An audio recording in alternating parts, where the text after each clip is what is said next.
You're now listening to Directing Magic with your host, Marquette Jones. Hi, and welcome back to the Directing Magic podcast. Today, I'm really excited because, I'm on this theme of going out of my comfort zone with this show. And today, we're going to be talking with filmmaker Alexandra Cuerdo, like tequila that I love. Cuerdo, like the tequila. Okay, so almost like the tequila. So anyway, welcome, Alexandra. Thanks for having me. So can you spell your last name for everyone? Because I feel like I butchered that a little bit, and I want people to know what I'm talking. Yes, so it's a pretty straightforward name. It's Alexandra Cuerdo, C-U-E-R-D as in David, O. Awesome. And you have a documentary project that you have finished, and that is on the film festival circuit right now. Can you tell everyone the name of it? Yes, so the film is called ULAM, Main Dish. And so in Tagalog, ULAM actually means main dish. And so we sort of included that in the title for our non-Tagalog speakers. So I'm excited about this project. I initially got excited about it because I saw that you had a bunch of restaurants that were from the Bay Area, which is one of the places that I love so much. But then I watched the movie and you've got people who were in New York and LA and all over the place, which I think is really, really cool. I didn't realize that the Filipino movement had spread so far and wide across the country. Yeah, it's been amazing. It's been a really wild ride. The film that we created actually started 3 years ago. It's become actually the first and only Filipino food documentary, which really chronicles the Filipino food movement as it's grown in both New York and LA and, across the US, but really focusing in New York and LA because as filmmakers, that's where we're from. Mm-hmm. So can you start at the beginning? What gave you the inspiration for doing this documentary? It's a great question. For me, it was always personal. It's something near and dear to my heart, food, as it is for many people. It's in the Filipino culture, food is always a gathering place. It's a meeting place. It's our memories of home.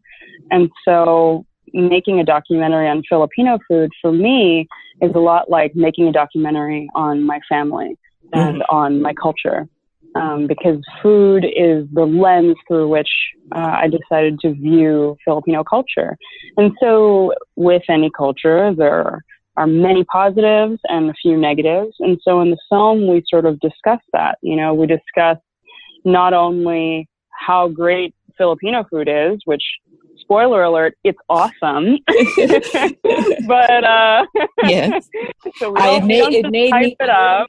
Documentary. I'm like, I'm in Alabama right now, so the possibility of me finding Filipino food here is pretty slim. Oh man. Filipinos are everywhere though. Filipinos are everywhere though. That's what I've learned while making this movie. I was like, man, we are everywhere. And I mean, I've heard the numbers, right? The numbers are like, of Asian minority groups, we're number 2 in terms of like most populous after Chinese. Yeah. And in California, Tagalog is the second most spoken ethnic language after Spanish. So it's interesting to sort of hear these things, and then when you really travel and eat everywhere, which is what I've been doing the last couple of years, you really see it, and you understand that there are Filipinos in places you never thought there would be, like Las Vegas and Minnesota, and you know what I mean? Because the Filipino diaspora is so broad. We've really gone everywhere. We've really integrated into so many parts of American society. And so something I say that I've discovered while making this film, which is true, is that Filipinos are as interwoven into the fabric of America as the food, and that's really what I've learned, is that the American story, the Filipino American story and the American story are really one and the same. It's an immigrant story. A lot of the chefs that we profile in the film are either immigrants themselves or the children of immigrants. A lot of these chefs also had to deal with that immigrant pressure from their families to succeed, and to succeed in very traditional money-making ways, right?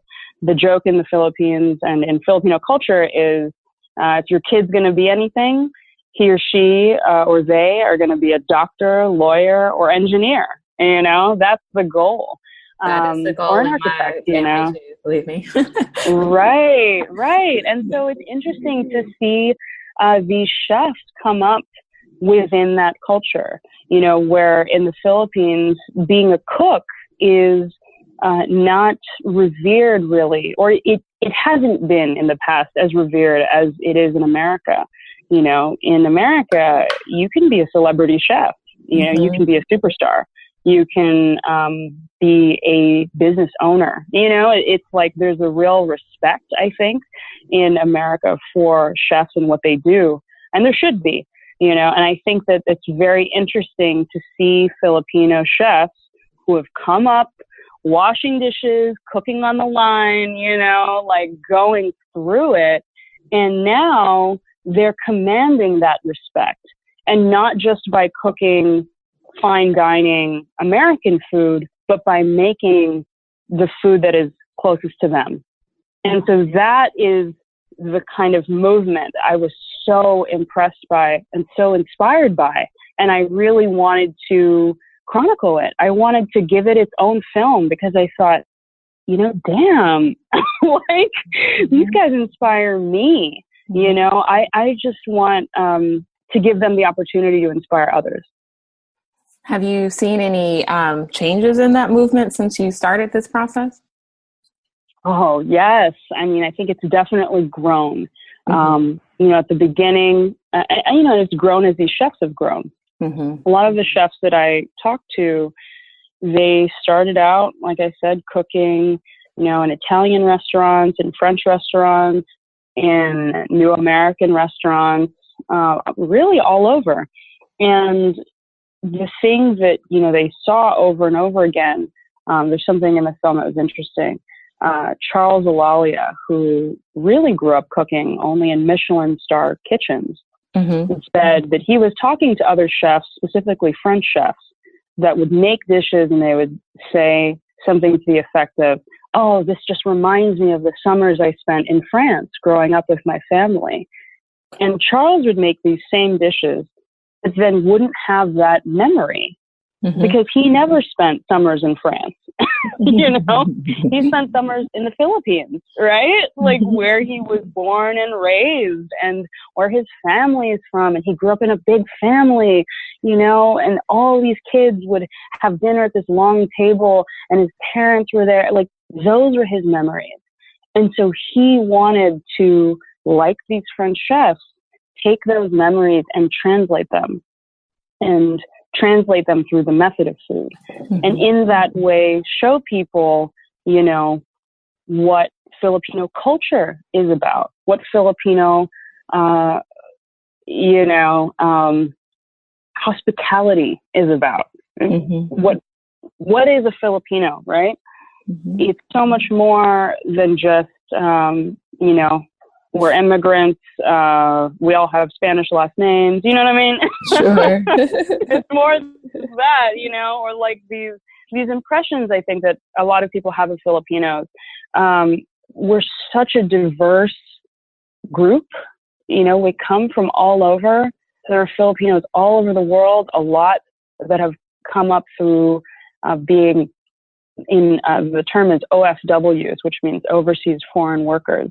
And so many Filipinos born and raised in the Philippines work overseas and toil for crazy, crazy hours, and they send money back to their families and their relatives in the Philippines.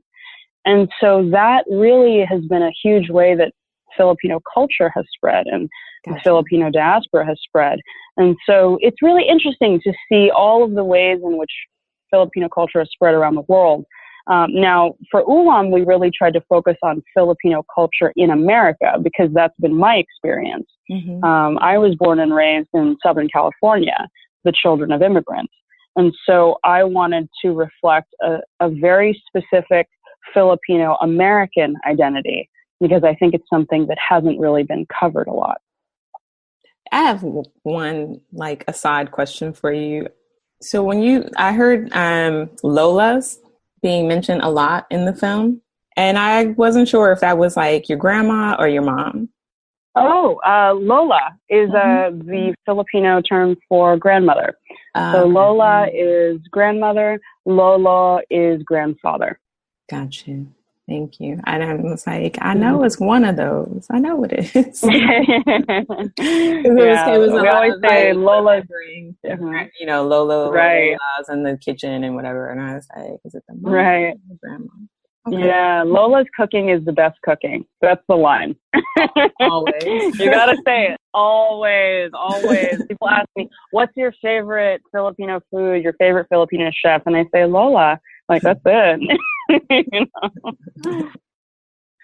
So in terms of the process of making this movie, once you had the idea, what was the first thing you did in order to get it made? Taking out the like funding part of it, but like creatively, like what's the first like way you approached it? Sure. The first thing I did was I put together a pitch. I put together a 5-page pitch, a little deck, basically stating the questions I wanted to ask in the movie, who I wanted to ask them of, and where I hoped the film would go. And I took that pitch, I printed it at Hollywood Copymat, if anyone knows that, from LA. And I had it bound, and I went to chefs individually, and I pitched them. Okay. And I pitched them several times each, followed up in meetings, and tried to convince everybody that this was a project that was worth their time. Because all the chefs gave us their time for free. They let us into their kitchens, into their homes for free. You know, we weren't backed by any major company. I wasn't coming in hot with Vice, you know. Right. I wasn't coming in hot with HBO. It was just me and my co-producers. And so, and we were just doing it, you know, from the ground up because we believed in it. You know, we really believed in it. And that's also why it took so long. You know, it took 3 years because we needed to be able to raise the money as we were shooting. And because we really took it step by step, chef by chef. And because of that, we were able to follow the growth of chefs throughout the years. One of our restaurants in the film is a restaurant called Lasa. And when we first started talking to them, they were in a pop-up stage, meaning they were having backyard pop-ups, you know, friends and family. Someone had a space. They could pop up in a space for a night. And the pop-ups were selling out, which was awesome. But they didn't have a full-fledged restaurant yet. They hadn't yet, you know, met Alvin Kailan, who would eventually go on to include them as his first project in his restaurant incubator, Unit 120, and then would then gift them that space that he had built out, you know, which is incredible, right? Like a lot of people talk about paying it forward. And I think that Alvin Kailan is one of the few chefs that I have seen do that in a very material, concrete way. Like, I'm not just going to mentor you and give you advice. I am going to help you build out a space, and then I will give you a restaurant space. And today, Lhasa is one of Food and Wine's top 10 best new restaurants in America, period. Not best new Asian restaurants, not best new Filipino restaurants, best new restaurants. And that is an incredible journey to watch over the course of 3 years, over all that time. Blood, sweat, and tears. You know, one of the chefs was having a baby when we first met him. Now that baby's 3 years old. Like, you know, it's amazing. You know, it's incredible. It's like, I think that's the thing that people forget is that for these chefs, it's not just a day job. You know, it's not just an experiment. these guys are risking their livelihoods, and they're putting their lives on the line and their families' lives on the line, and they're really betting it all. They are betting that people will come and eat Filipino food, and they'll come and try it if they've never had it before. They're betting on the fact that the community will come out and eat Filipino food, and that friends and friends of friends will talk about it. I mean, that's an incredible thing to do, and in the same way for me, this is my first film as a director. And so I am also betting on my community. It's like all of us at the end of the day, we're making these things. For me, it's my film. For the chefs, it's these restaurants. We're making them for the Filipino American community. We're making these places and these spaces as a sort of rallying point.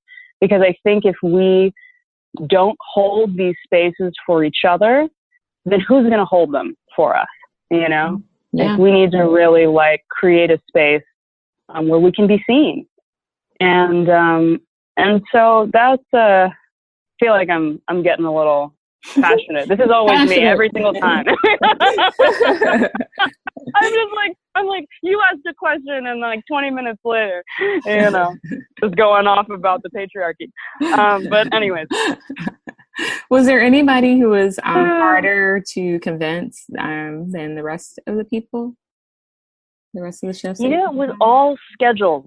And that was the main thing. I think one of the people that was a little bit difficult to get actually was Alvin, which is so interesting because Alvin is, I think, one of the biggest champions of the film now. But he had opened up a very popular breakfast sandwich spot in LA called Egg which Flat. I love. Yes. Which is amazing. And it was interesting because when we finally got him, he was talking about, we were like, Egg Flat, that's like an American breakfast sandwich place. And he was like, you're Filipino, the first thing you learn to cook as a kid, as a Filipino-American kid, is eggs. That is what you do. That is what we eat as Filipinos. Before it was trendy to put a fried egg on it, we would have fried eggs for breakfast every day with rice, And so for him, it was just totally natural to make eggs. It was just a part of him. Even though eggs are seen, egg and cheese and that kind of thing, that's so American, right? It's also so Filipino in a way, which is so interesting. So, we were trying to get Alvin, and it was so difficult because he's, flying all over, doing food and wine events all over, and also running these restaurants, and also incubating a bunch of other restaurants. So it's more schedules than anything else. And, I think we've been blessed because of that a lot of the chefs, as soon as they were able to sit down and talk with us, they understood our vision. And our vision always has been to uplift the community, and to shine a light on the leaders of our community. And that's always been it. It's been very straightforward from day one. How were you able to, because one of the things that's in the movie is that you have so many beautiful shots of food, first of all. So thank you. Yeah, I'll tell the cinematographer. You should I'll tell the DP. But was there any challenge to getting the customers to agree to be filmed, or because they look really natural, like they look like they're genuinely enjoying each other's company and the plates that are in front of them? So I know they're not actors. Yeah. How did you get so comfortable? No actors actually. So the first scene of the film is, I hope it's not too much of a spoiler, but the first scene of the film is this beautiful dinner scene. And we also wanted it to be almost like dreamlike. It's this Kamayan scene, and Kamayan in Tagalog really means the style of eating with your hands. And basically what happens is there's a long table, everybody gathers around the table, and there are these banana leaves placed on the table, and the food is all piled in a center. And traditionally it's actually called a boodle fight. And so everybody sits around the table. You're given, wet wipes so your hands are clean, and it's a communal eating experience. And what we really wanted was to represent what I think the ideal of Filipino food crossing over in America should be, which is that every person from every walk of life, all age groups, all races, can come together and enjoy a community and sort of food-centered experience. And that it's so much more than just eating a meal, paying $30 for it and leaving. It is at its core a community experience. And so we just invited our friends for that. And all we did was we invited them to eat.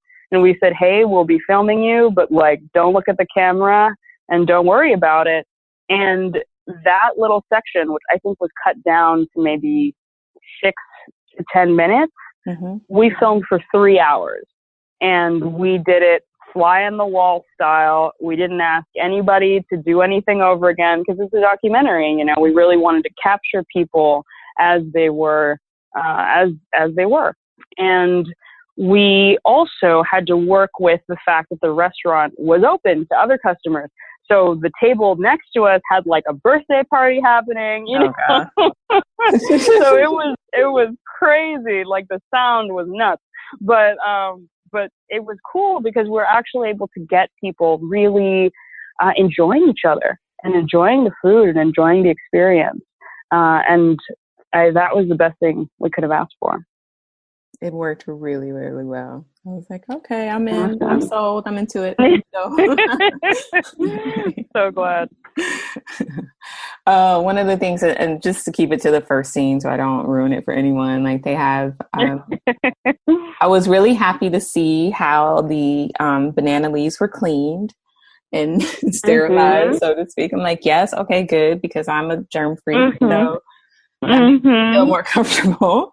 So I was glad to see that. And then wondered, I don't know, it just looked really yummy, all of it.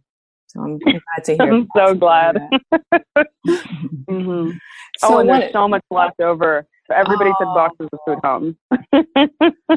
So next time when you do the sequel, you need to call your girl and be like, come sit. Yeah, I love it. Of course, always invited to eat. Oh yeah. Well, and that's the funny thing is that is actually how we got a lot of our friends to work to help us shoot the movie. Is we would say, look, we're an indie picture, we don't have a lot of money, but will you come and eat with us? And we were so lucky because, my friend John and I, so John Floresca is the DP. He's a local 600 guy, born and raised in New York, and knows everybody and has been working in film for 13 years. I'm from LA, and so I've been working in New York for the last few years, but I've been working in film for about 8 years. And so between the two of us, we knew enough people in camera, light, all the departments that we just pitched our friends, the same way I pitched the chefs, basically being like, hey, we're independent. This is what we're doing. This is the mood. This is the vision. And everybody was so excited for us. They were like, oh my gosh, yes, celebrating Filipino culture. We need that, we need more diverse voices, for lack of a better word. And also, it's food. Yes, Right. So people were really excited to help out. And so we really got a lot of people that very graciously loaned us equipment, loaned us cameras, loaned us their time, loaned us their effort. And they would just come out for a day or half a day, as much as they could spare. And so this film was really put together by the community. It's been a community effort the whole time. Now that the film is done, what are your plans for it? Or what have you done with it since it's been done, and what are your plans going forward? Great question. So we have been taking it around the festival circuit, which has been awesome. We had our world premiere at San Francisco Film, SF Film, the San Francisco International Film Festival on Congrats. April 7, I believe. Thank you. We sold out our screenings, which was crazy before we even got there. And it's been pretty much the same pattern everywhere we've been. We went to San Diego with it. They had a 300-person Kamayan feast. So 300 people eating with their hands on 13 tables. They brought 15 chefs from all over San Diego, all Filipino, to make this feast. In the Natural History Museum, I mean, that was wild. That was unreal. So it's like every city and the community in every city has just welcomed us with open arms, you know, and this weekend we are premiering in New York. Same thing, you know, 5 Filipino restaurants from around the city, from Queens, from the East Village, you know, just all over, coming together and really supporting the film. You know, we found out a week before the screening, we sold out the entire screening with just word of mouth. So it's been the same pattern, just people talking about it, which is awesome. So we're going to continue on the festival circuit. We are happy to say we just got picked up for distribution. Can't say who yet, but look out for the announcement. So soon the film itself will be available everywhere on iTunes, VOD, you know, all the platforms, so that people outside of these festivals and cities can see it, because word is spreading like wildfire. We've been getting screening requests from literally all over the world. We just got one from Sydney, Australia, just the other day. So it's great. It's like I said, Filipinos are everywhere, you know, and friends of Filipinos are everywhere, you know. That's right. Like you don't have to be Filipino to love this film, you know. You don't have to be Filipino to love Filipino food. And I think that that's proven over and over again to be true. So now it's just a matter of convincing everybody else to catch on to what we already know is a good thing. You know, we've been very fortunate to have some amazing press. The New York Times included us on their great article about the rise of Filipino cooking in America, which was on the front page of the food section. Incredible. And they interviewed us because we are now one of the voices within the Filipino food movement. Same thing, the late and greatest Jonathan Gold from the LA Times, who's a huge champion of the movie, a huge friend of the film. Really? And he actually did the Q&A and hosted the very first preview screening of the film before it was even finished. He hosted it and programmed it for the LA Food Bowl, LA Times Food Bowl, which was in May of 2017. He found us on the internet, you know. Wow. He saw the trailer that I cut together and said, I want this film. And it was before the film had even been finished, and loved the film. He convinced the LA Times to rent out the entirety of Grand Central Market to do Filipino food pop-ups. We sold out the theater. Over 650 people came, and he did the Q&A. He moderated our first panel, which was like a dream, you know. First panel moderated by the only food critic to win a Pulitzer Prize. Like, it was wild, you know. and to, you know, it's amazing. And to have these advocates, you know, these sort of like superheroes, you know, in our lives and in the life of the film, it's been such a blessing. And again, it proves the point again that you don't need to be Filipino to love Filipino food or to love this movie. You just need to be open, you know. You just need to be open to trying something good, trying something new. So what's next for you personally? Not as a filmmaker, not personally. As a filmmaker, I'm like, a nap. A nap would be great. I'm sorry. You know, I ask that sometimes.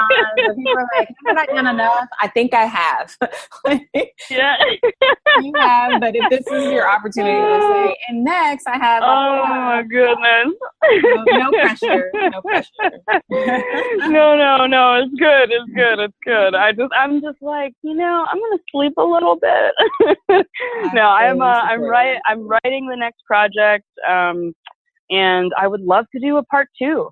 That's something that we've also learned by touring the film on the festival circuit. Every city is like, when are we next? When are you gonna come back and highlight our food? And I would love to do that. I would love to do an ULAM 2, take it on the road, and really showcase the incredible diversity of the Filipino American community and the Filipino community around the world. Mm-hmm. So, we'll see. That would be interesting. So you're writing. Are you also, is it narrative? Is this next part? Yes. I'm also writing a film that I would love to shoot in the Philippines. Go back to the home country where my parents were born and raised and where they met and fell in love. And I think it would be great to kind of experience. I'm very lucky. I've gone back to the Philippines quite a lot growing up, mm-hmm. but it would be great to experience the incredible film community that's in the Philippines as well, which I've heard nothing but great things about. Mm-hmm. And also the beautiful locations that are in the Philippines. It's over 7,000 islands. So that's a lot of white sand beaches, you know what I'm saying? Like, mm-hmm. It's a beautiful, beautiful country, and I would be honored to make a film that showcases some of that. Are you based now in New York or Los Angeles? You're in New York now, right? I'm in New York right now. I am bi-coastal, so I go back and forth, but I'm in New York for a little bit. I have also been very lucky to do some work with BuzzFeed, the great, fun, listicle media company. They're awesome. A lot of them are great friends of mine. I actually worked at BuzzFeed before leaving to take the film on tour. So friends of mine there are very supportive of the film, and so I'm working with them as well. Very cool. So how do people find out more about the movie, like when it's screening in their area, and find out more about you? Yes. So the best way is to follow us on social media. On Facebook, we are facebook.com/ULAM the movie, and on Instagram, the same thing, /ULAM the movie. And then if you want to follow my weird food adventures and photo shoots and little films, you can find me on Instagram as well at Alexandra Cuerdo. And the film's website is ulamthemovie.com. So please connect with us. Please reach out. A lot of the screenings we have coming up are because specific people have reached out. So at some point this fall, we're going to go to Toronto. We're going to be in Philly. We're going to go lots of other places. So please shoot us an email or slide into our DMs. We're very open to screening the film as many places as we can. That's very cool. I don't know about sliding into her DMs, people.